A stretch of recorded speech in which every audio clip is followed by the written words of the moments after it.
마켓콕 헤드라인 시간입니다. 지난 주말 이후부터 좀 간밤에 있었던 소식들까지 전반적으로 함께 정리해드리겠습니다. 네, 첫 번째 소식입니다. 중국의 고위 관계자들이 글로벌 대기업 CEO들과 함께 만나는 중국 발전 포럼이 어제 베이징에서 막을 올렸습니다. 포럼은 지속 발전하는 중국이라는 주제로 베이징 갸오위타이 국빈관에서 열렸는데요. 팀쿡 애플 CEO를 비롯해서 82명의 글로벌 기업 CEO들이 함께 참가를 합니다. 사우디아라비아의 국영 석유 기업인 아람코의 아민 알 나세르와 엑손모빌의 데런 우즈, 메르세데스 벤츠의 올라 칼레니우스, 화이자의 엘버트 블라, AMD 리시 등 굉장히 쟁쟁한 기업인들이 모두 한자리에 모이게 되는데요. 한국에서는 SK하이닉스의 광노정 대표이사 사장이 기업인 자격으로 그리고 이시욱 대외경제정책연구원이 학자 자격으로 참가를 하게 됩니다. 네, 그리고 실제로 여기 자리에서도 이와 관련된 이야기들이 나오기도 했었는데요. 이 팀쿡 애플 CEO와 광노정 SK하이닉스 대표이사 사장을 이 왕원타오 중국 상무장관이 차례대로 만났다고 합니다. 이 상무부에 따르면 왕 부장과 곽 사장은 어제 베이징에서 만나서 한중 반도체 산업 공급망 협력에 대해서 의견을 교환했다는 소식까지 함께 전해드립니다. 리창 중국 국무원 총리는 개막의 기조연설에서 글로벌 기업 CEO들에게 현재 신시장 정책을 강조하면서 경제회복이나 호전태세는 지속적으로 공고화되고 있고 중국 경제의 장기적 호전이라는 펀더멘털에는 변함이 없다라고 이야기를 했습니다. 그리고 오늘 27일에는 시진핑 국가주석이 포럼을 마친 뒤 미국의 보험사 처부의 에번 그린버그 CEO, 스티브 올린스 미중 관계전국위원회 회장 등을 만날 예정이라고 보도가 나왔는데요. 현재 미국의 대중국 제재가 지속되고 있는 가운데 시 주석이 직접 미국 재계 인사들을 만나게 되면서 대외 개방 의지를 밝히겠다는 의미로 읽히고 있습니다. 네, 두 번째 소식 보겠습니다. 정부가 사용 후 배터리에 대한 산업을 지원하기 위한 법안을 연내 마련하겠다는 방침을 밝혔습니다. 전기차 시장의 빠른 성장과 함께 교체, 폐기되는 이 사용 후 배터리의 처리 방안이 중요해지는 흐름에서 정책적인 뒷받침을 하겠다는 것인데요. 기획재정부에 따르면 최상목 부총리 겸 기획재정부 장관은 최근 충북 오창에 위치하고 있는 LG 에너지 솔루션의 에너지 플랜트를 찾았습니다. 이 자리에서 사용 후 배터리 산업을 육성하기 위한 지원 법안을 올해 내로 마련하겠다라고 이야기했는데요.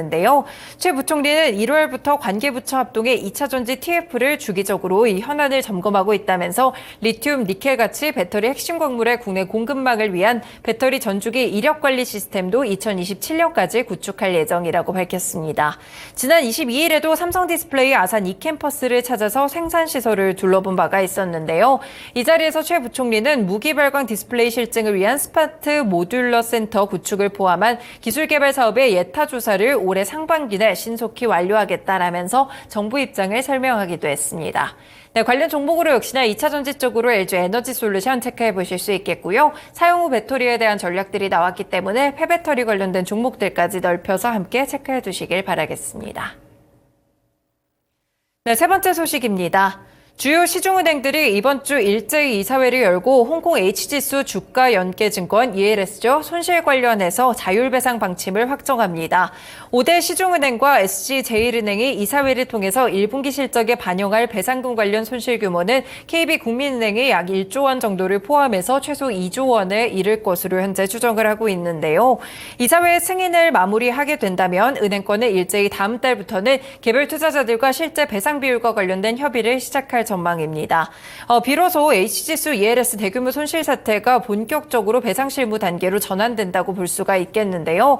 물론 정확하게 실제 배상 규모는 현 시점에서는 확정할 수가 없습니다. 앞으로 개별 투자자들의 협상 결과나 H지수의 추이에 따라서 조금씩 달라지게 될 텐데요. 1분기 실적의 직접적인 손실 인식은 불가능하고 1조 원 정도의 충당금 형태로 쌓아둔 뒤 만약에 실제 배상액이 이를 초과한다면 다시금 이사회를 걸쳐서 이 충당금이나 손실을 추가할 수 있다는 점 체크해 볼 수 있겠습니다. 1분기 실적에도 영향을 미칠 수가 있고 그 이후에도 좀 달라질 수가 있기 때문에 은행 관련 종목들 체크해 보실 필요가 있을 것 같고요. KB금융이나 신은지주, 하나금융지주를 포함해서 시중은행 관련 종목들, 은행주들 전반적으로 확인해 보시길 바라겠습니다. 네 번째 소식은 단독 보도입니다. 정부가 한국수출입은행에 2조 원 규모의 출자를 추진합니다. 방산 수출 확대를 위한 금융지원 여력을 극대화하기 위해서인데요. 수출입은행의 법정 자본금을 15조 원에서 25조 원으로 늘리는 법안이 국회를 통과한 뒤 처음으로 나오는 후속 조치입니다. 이 정부와 금융권에 따르면 기획재정부는 LH 등 공기업 지분을 현물 출자하는 방식으로 수출입은행에 2조 원 정도를 투입하는 쪽으로 가닥을 잡았다고 하는데요. 아직까지 정확한 규모나 시기, 방식은 확정되지 않았다고 합니다.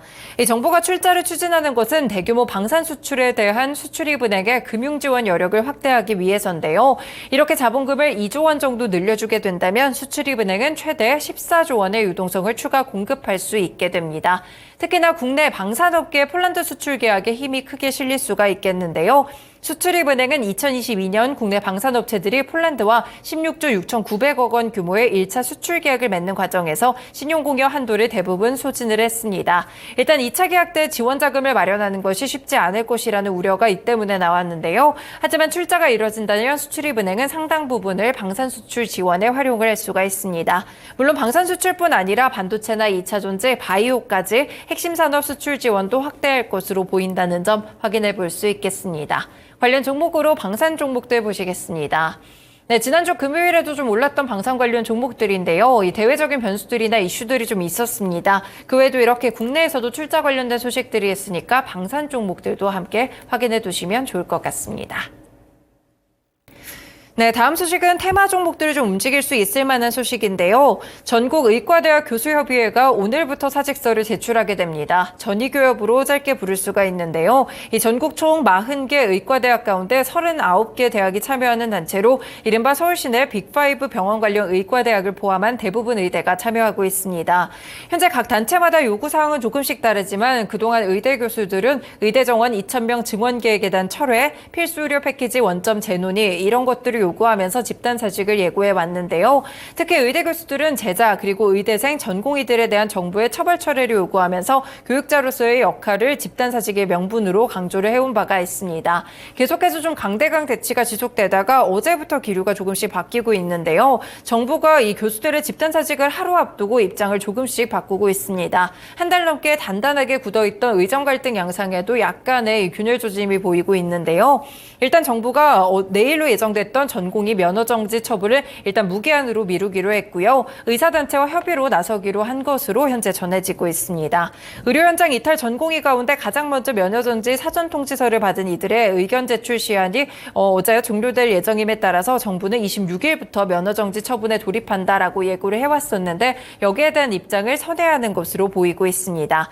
그리고 어제 오후 한동훈 국민의힘 비상대책위원장이 전국의과대학 교수협의회 회장단을 만나서 의료 공백 장기화에 대한 현안들을 논의한 이후에 내려진 결정이라는 점 확인해 볼 수가 있겠고요. 관련 종목으로는 역시나 원격 의료 관련 종목들이 움직일 수 있기 때문에 종목들 체크해 드릴 수 있겠습니다. 비트컴퓨터, 인성정보, 케어랩스, 인피니트 헬스케어 같은 종목들 확인해 보시길 바라겠습니다. 네, 마지막 소식입니다. 가상자산 거래소 빗썸코리아가 인적 분할을 추진한다고 발표했습니다. 존속법인인 빗썸코리아는 기존 거래소를 운영하고 신설법인인 빗썸인베스트먼트 가칭인데요. 현재는 투자사업과 부동산 임대업을 하게 됩니다. 존속법인과 신설법인의 분할 비율은 6대4로 기존 주주는 보유 지분에 비례해서 신설법인 신주를 받게 되는데요. 인적 분할은 5월 10일 임시주총에서 확정이 되고 분할 기일은 6월 13일입니다. 앞서서 지난해 빗썸은 내년 하반기를 목표로 IPO에 도전한다고 선언된 바가 있었는데요. 이번 분할로 존속법인 빗썸코리아는 거래소 사업을 중심으로 평가받아 IPO 실현 가능성을 한층 높일 계획입니다. 그리고 거래소 이외의 신규 사업은 신설법인을 통해서 IPO에 구애받지 않고 속도감 있게 추진하게 된다는 점 체크해 볼 수가 있겠고요. 실제 빗썸 거래소의 지분을 좀 보유하고 있는 T사이언티픽을 포함해서 이에 대한 모회사 위지트라든지 하나투자증권, 우리기술투자까지 골고루 비트코인 관련 종목들 확인해 보시면 좋을 것 같습니다. 네, 이렇게 오늘도 개장 전에 6가지 소식들, 중요한 소식들로 함께 정리해드렸습니다. 지금까지 마켓콕 헤드라인이었습니다.